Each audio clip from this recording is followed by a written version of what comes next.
তোমাদের সাথে শেয়ার করব একটা হেয়ার অয়েল রেসিপি। তার জন্য আমি নিয়েছি একটা লোহার কড়াইয়ের মধ্যে 3 টেবিল চামচ মতো নারকেল তেল, তারপর দিয়েছি 1 টেবিল চামচ কাস্টার্ড অয়েল, আর দিয়ে দিয়েছি 1 চামচ করে মেথি আর কালো জিরে।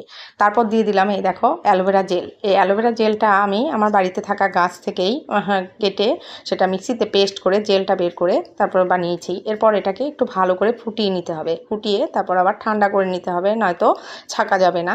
তো এরপর আমি সেটাকে স্টেন করে নিচ্ছি। এই দেখো একটা ছাঁকনিতে নিয়েও করতে পারো কিংবা কাপড়ে নিয়েও এটা ছেঁকে নেওয়া যেতে পারে। আর এই তেলটা কিন্তু সত্যিকারে খুবই উপকারী। এটা চুলে লাগালে দেখবে চুলের গ্রোথ সব কিছুই অনেকটাই ভালো হয় এবং এটার অনেক দিন যেন ভালো থাকে তার জন্য এটাকে প্রিজার্ভ করে রাখার জন্য এটার মধ্যে দিয়ে দিলাম একটা ভিটামিন ই ক্যাপসুল। তাতে কী হবে, তেলটা অনেক দিন ভালো থাকবে। এরপর এরকম একটা তেলের বোতলে ঢেলে নেবে, তাতে চুলে লাগাতে খুবই সুবিধা হবে এবং এটা প্রতিদিন ইউজ করবে, দেখবে খুবই উপকার পাবে। ভিডিওটা ভালো লাগলে অবশ্যই লাইক করো।